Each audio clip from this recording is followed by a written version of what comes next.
The cold metal floor of the bridge vibrated under Admiral Jake Morrison's boots as he stared out at the stars. Through the thick glass windows of the USS Vengeance, he could see the enemy fleet waiting in the darkness. 33 years of war had led to this moment. 33 years of death and destruction across human space. Jake rubbed his tired eyes and looked at the tactical display.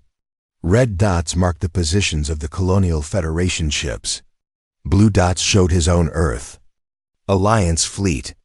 The numbers were almost equal now.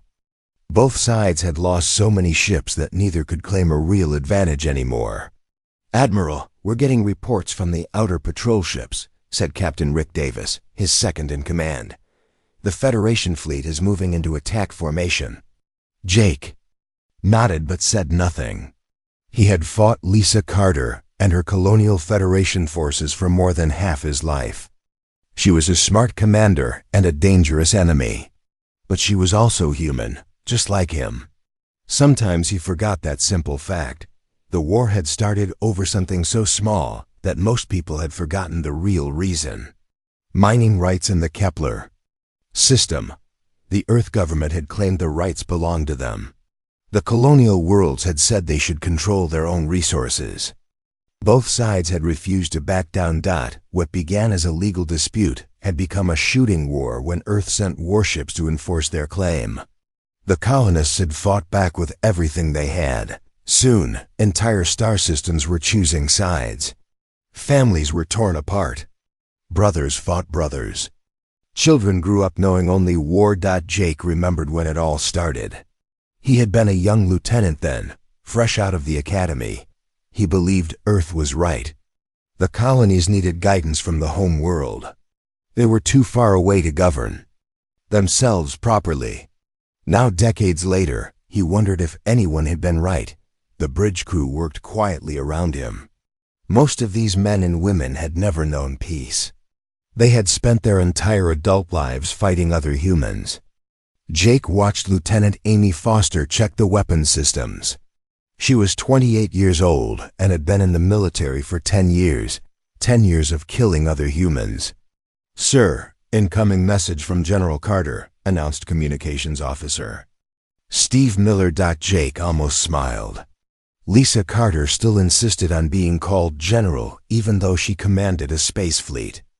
She had started as a ground forces officer on New Terra before the war forced her into Space Command. Like Jake, she had been shaped by this endless conflict. "Put her through," Jake said. The main screen flickered and showed the familiar face of his old enemy. Lisa Carter looked as tired as Jake felt. Her brown hair was streaked with gray now.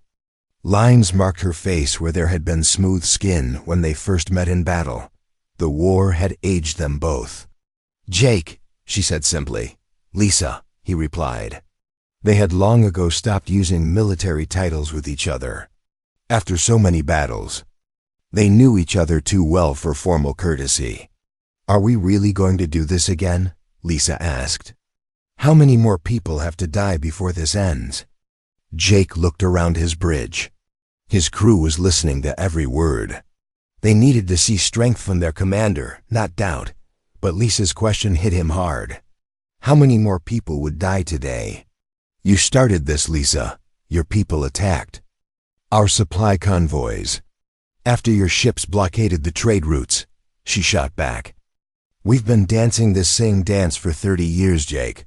Neither of us can win anymore." She was right, and they both knew it. The Earth Alliance controlled the inner systems and the major industrial worlds.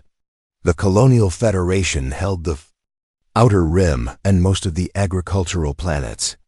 Neither side could strike a killing blow against the other. They just kept bleeding each other slowly. Jake's tactical officer, Commander Danny Roberts, whispered in his ear, "Admiral, our scouts report Federation reinforcements coming from the Tau Ceti system. We need to attack now or fall back." The decision hung in the air like a weight. Attack and risk everything in one massive battle. Retreat and let the Federation claim another system. Jake had made this same choice 100 times before. Each time, more people died. Each time the war continued. "You know I can't back down, Lisa," Jake said finally. "My government expects results." "And mine expects victory," Lisa replied. "So here we are again." The screen went dark. Jake stared at his reflection in the black surface. He looked old. Older than his 55 years. The war had taken everything from him. His youth, his ideals, his hope for the future. It had taken the same things from Lisa Carter and from millions of other humans scattered across the galaxy. "All ships, prepare for battle," Jake ordered. His voice carried across the fleet communication system to hundreds of ships and thousands of crew members. On the other side, Lisa Carter was giving the same order to her own people. The two fleets began to move toward each other like ancient knights charging across a field. But these knights carried weapons that could destroy entire worlds. These knights had been fighting the same battle for longer than some of their crew members had been alive. Jake watched the distance between the fleets shrink on his tactical display. In a few hours, this would all be over. One way or another, the battle would end. But the war would go on. It always went on. He thought about the colony worlds that had been abandoned because of the fighting.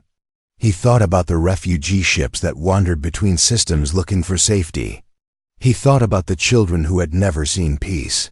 Somewhere, in the darkness between the two fleets, humanity's future hung in the balance.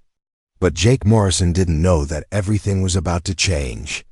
He didn't know that in just a few hours, humanity would face something that would make their civil war seem like a small family argument. All he knew was that once again, humans were about to kill other humans. And once again, he would have to watch it happen. Lieutenant Commander Steve Rogers had been staring at the same sensor readings for 10 minutes. The numbers made no sense. His equipment had to be broken. There was no other explanation for what the long-range scanners were showing him.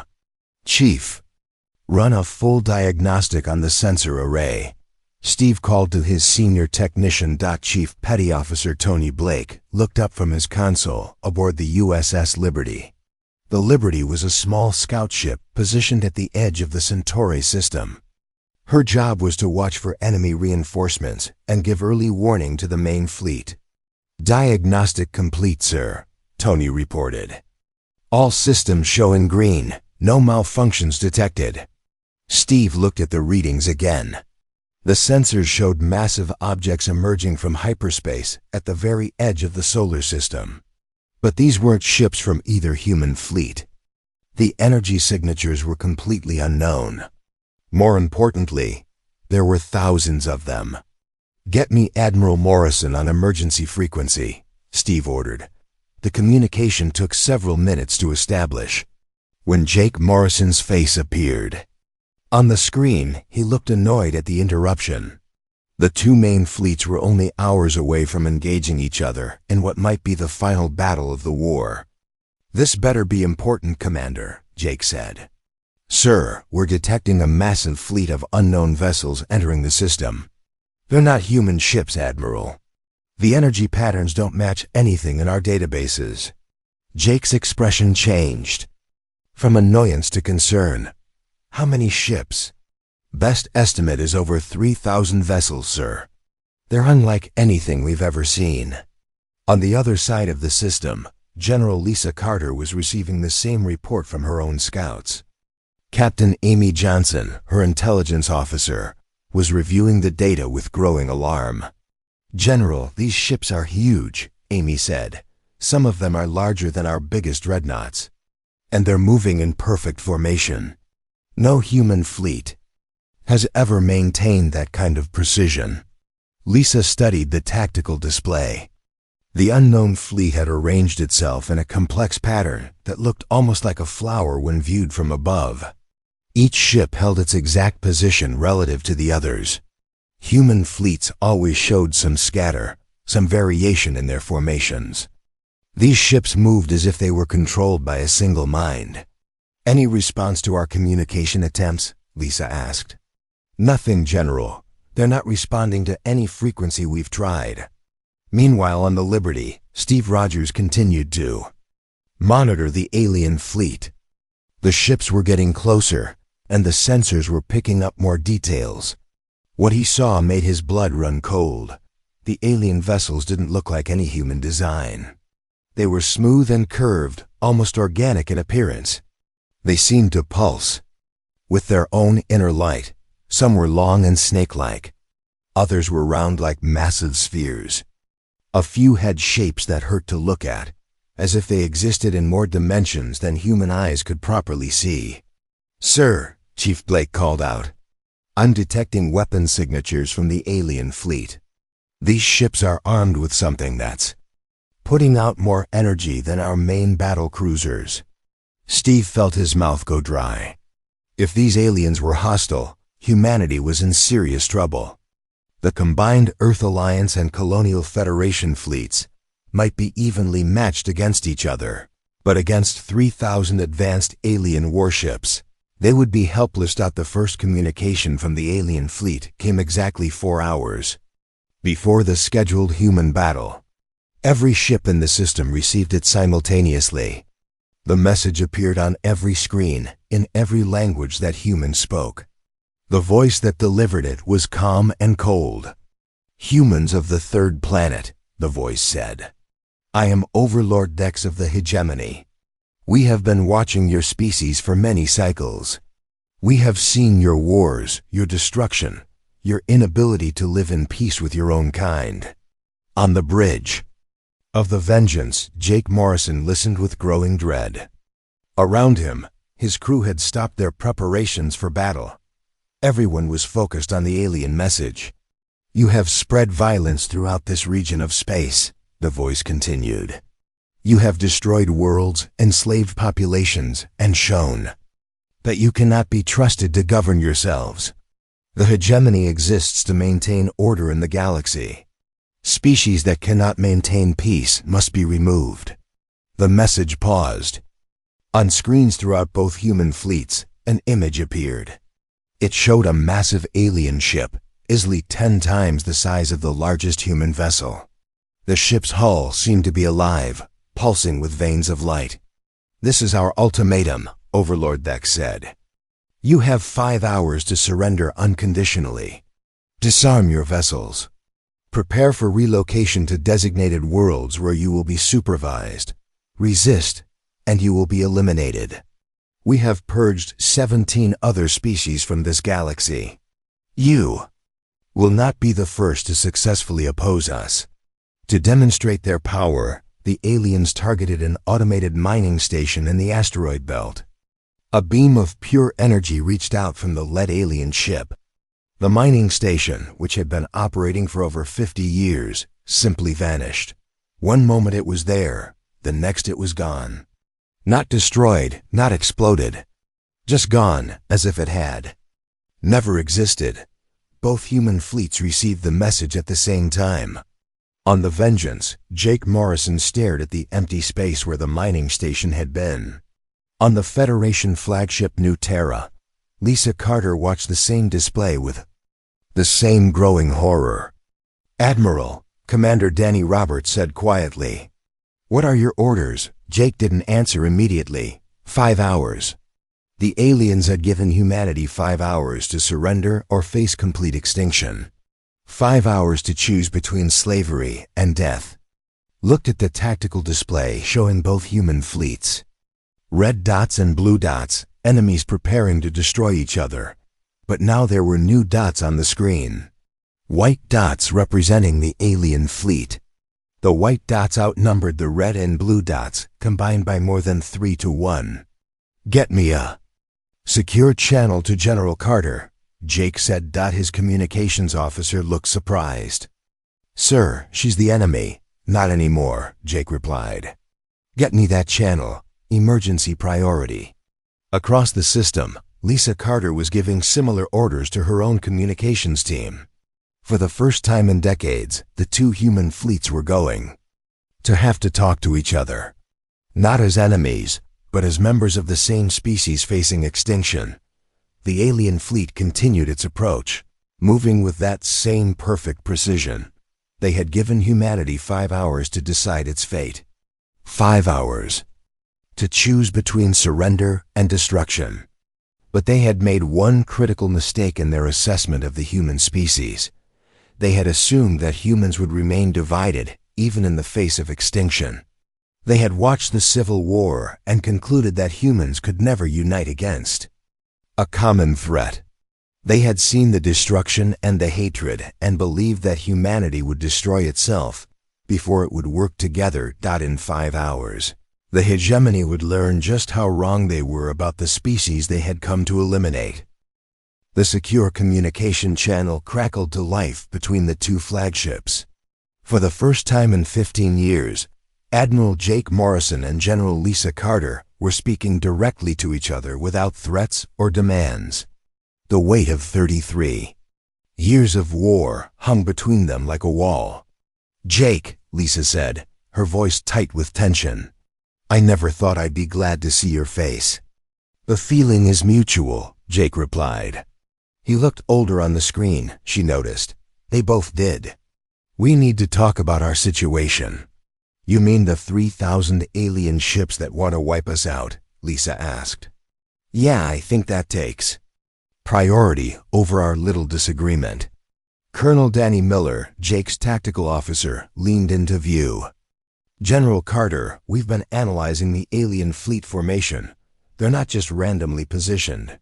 It's a battle formation designed to prevent any ships from escaping." On Lisa's end, Commander Kate Sullivan nodded grimly. "Our analysis shows the same thing. They've surrounded the entire system. Even if we could break through their lines, they'd hunt down any survivors." Jake studied the tactical display that showed both human fleets and the massive alien armada. The numbers were sobering. Even if every human ship worked together perfectly, they would still be outnumbered more than 3-1 by technologically superior enemies.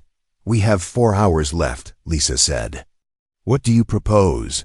The question hung in the air. Jake had spent most of his adult life fighting Lisa Carter and everything she represented.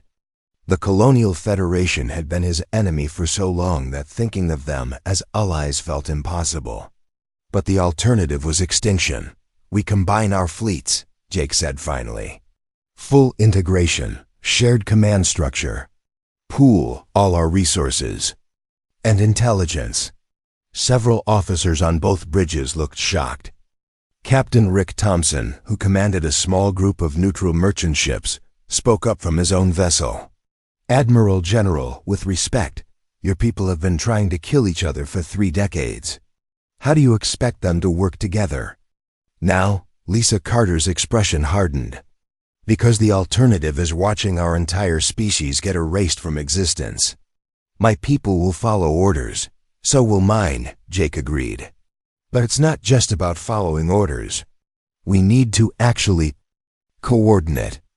That means sharing classified information, tactical data, everything." Commander Kate Sullivan pulled up a holographic display showing the combined human forces. "If we merge the fleets, we'd have approximately 800 ships of various classes. That's still not enough for a direct confrontation." "Then we don't fight them directly," said Colonel Danny Miller. "We've been studying their approach patterns. These aliens move with perfect precision, but that might also be a weakness. They expect us to behave predictably." Captain Amy Johnson, from Lisa's intelligence division, had been quietly analyzing the alien communications. "There's something else," she said. "The way they talked about purging 17 other species. They've done this before. They have a standard procedure for eliminating threats, which means they'll expect us to follow the same pattern as the others," Jake realized.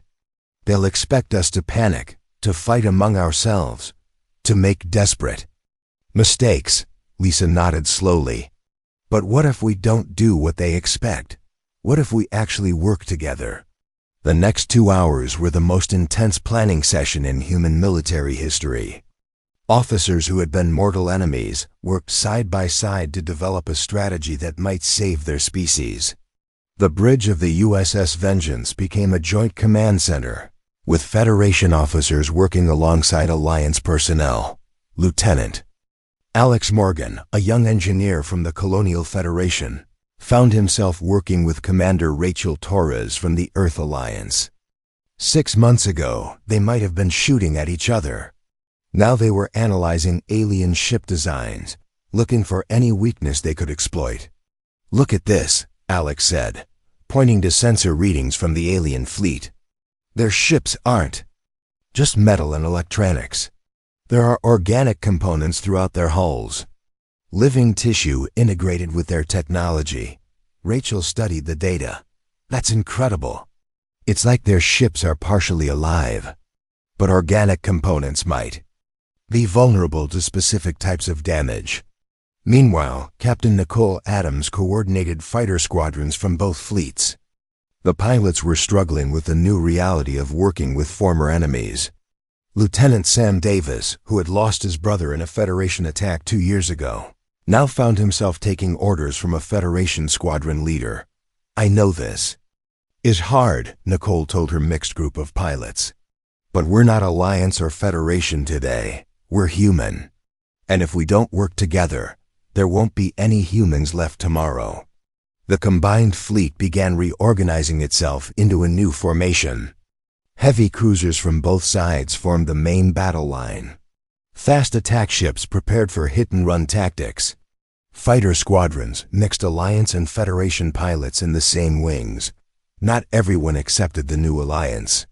Some officers requested transfer to other ships rather than work with former enemies. A few even suggested surrendering to the aliens rather than trusting their old foes.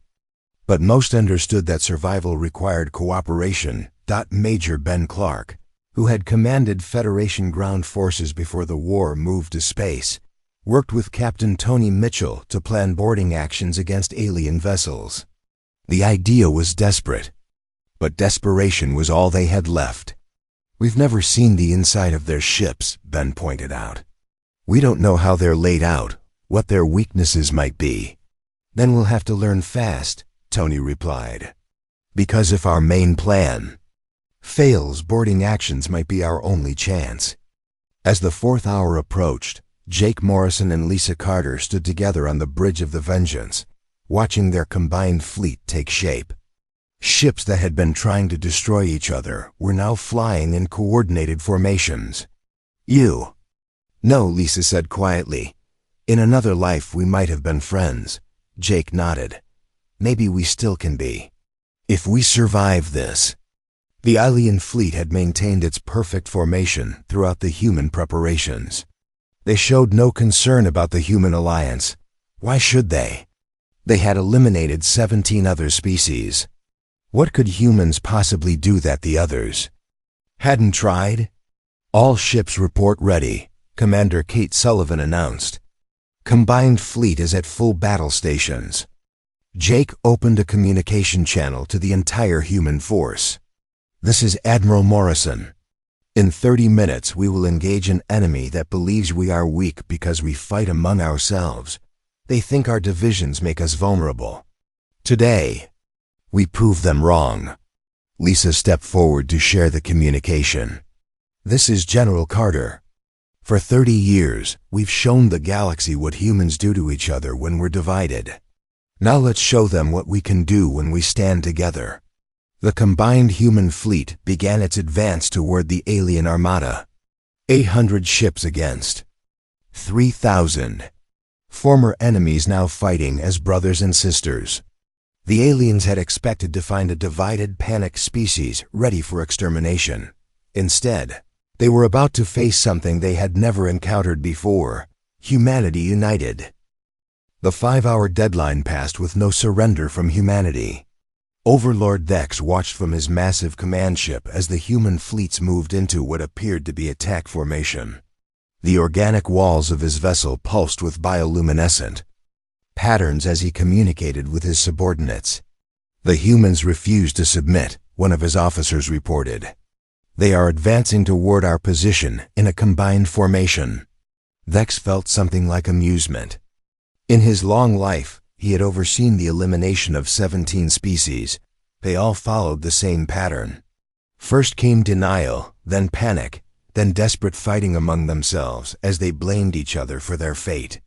The humans had skipped straight to the final stage. Let them come, Vex ordered. Deploy the fleet in standard purge formation. This will be over quickly. The alien ships began to move with their characteristic perfect precision. Each vessel took its assigned position, without deviation. The formation had been used successfully against every other species they had encountered.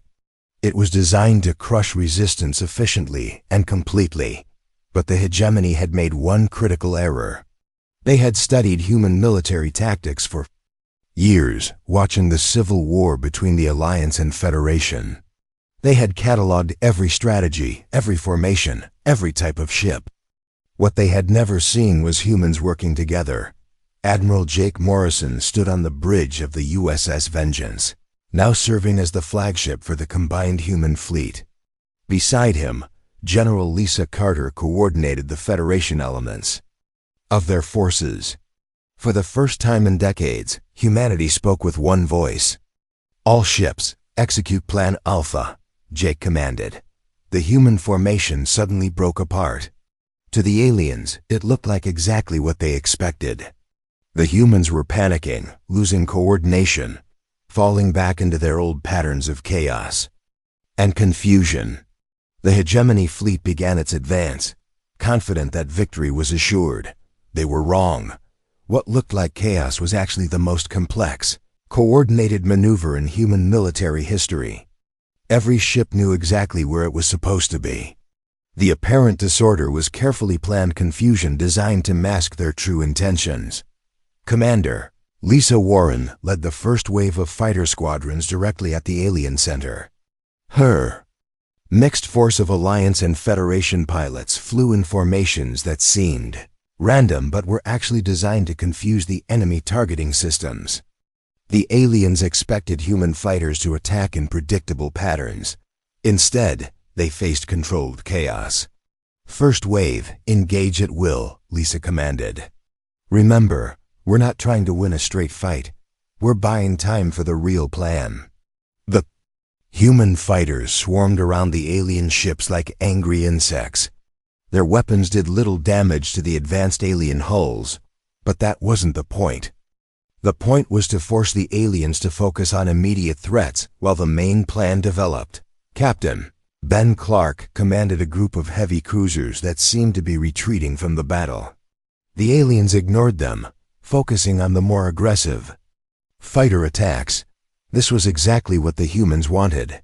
While the aliens were distracted, Ben's ships moved into position for the next phase. Major Sam Davis led a squadron of fast attack ships in hit-and-run strikes against the alien flanks. His ships would dart in, fire a few shots, then retreat before the aliens could respond effectively. To outside observers, it looked like desperate harassment.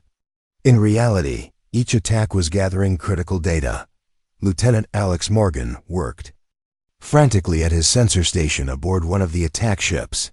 Every hit on an alien vessel gave him more information about their construction. The organic components he had detected earlier were showing interesting patterns when damaged. "I'm seeing harmonic resonances," Alex reported to Commander Rachel Torres, who was coordinating the data collection from the Alliance flagship. "When we damage their organic hull sections, they vibrate at specific frequencies." Rachel's eyes widened as she understood the implications. "If we can map those frequencies across multiple ships... we might be able to create a cascade effect." Alex finished. Damage one ship in the right way, and it could affect others nearby. The information was immediately shared across the combined fleet. Human engineers and weapons officers began modifying their systems on the fly. It was dangerous and untested, but they had no choice. Conventional weapons were barely scratching the alien hulls. Captain Nicole Adams coordinated the fighter cover for the main battle line while Captain Tony Mitchell prepared his boarding teams. The boarding action was a desperate backup plan, but every option had to be ready. The aliens continued their advance, confident in their overwhelming superiority. Their weapons began to tear into the human fleet. The USS Liberty, the small scout ship that had first detected the alien arrival, exploded under a concentrated barrage. Dozens of other human ships followed, but something unexpected was happening. Instead of breaking and running as the aliens expected, the human fleet was maintaining its coordination. Ships that should have been fleeing were holding their positions.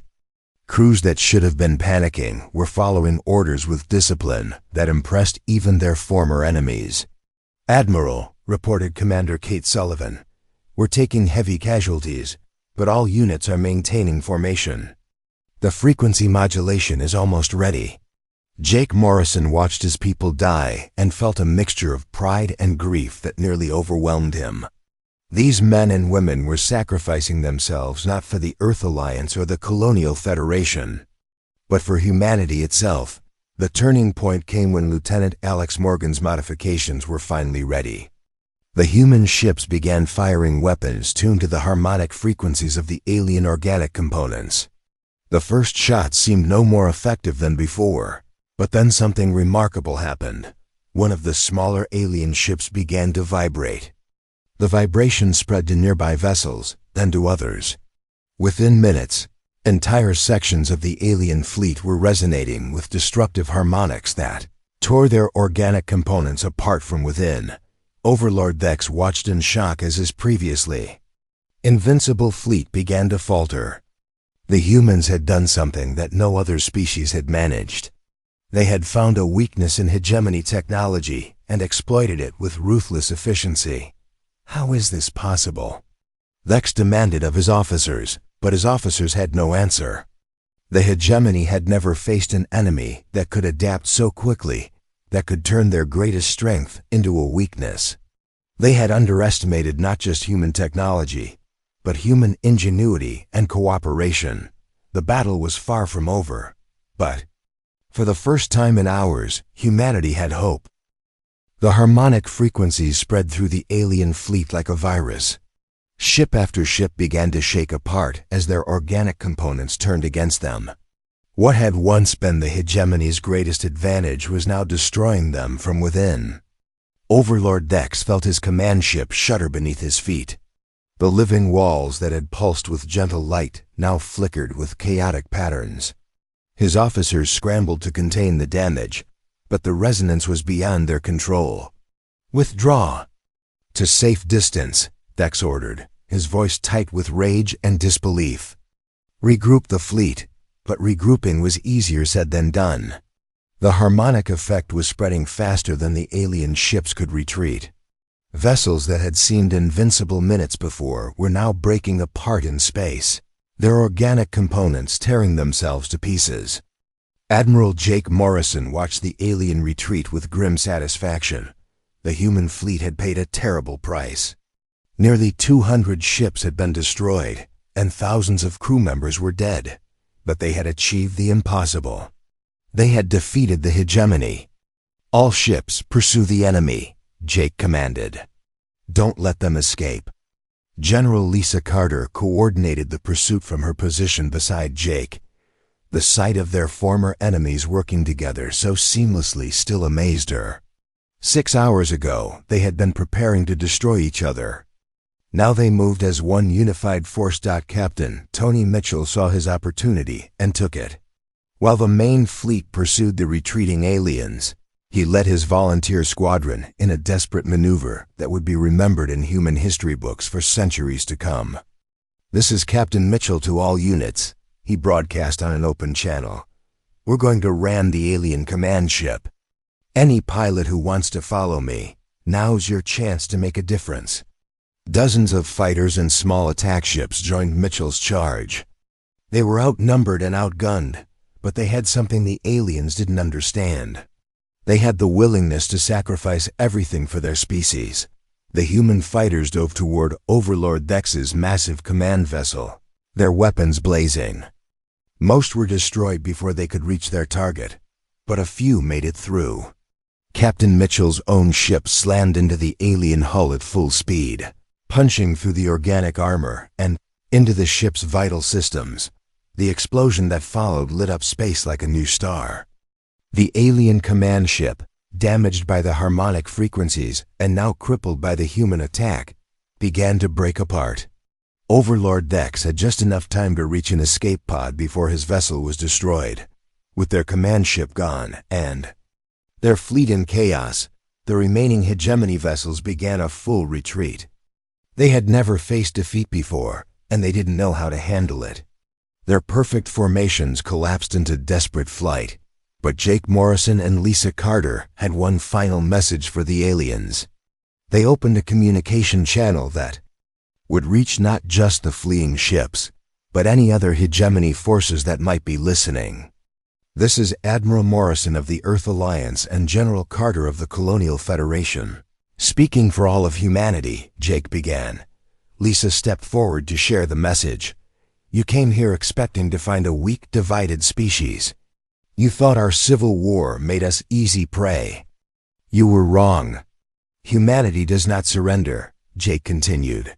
"We learn, we adapt, and we unite when we must. You underestimated us because you saw our divisions, but not our strength. We are stronger together than apart," Lisa added.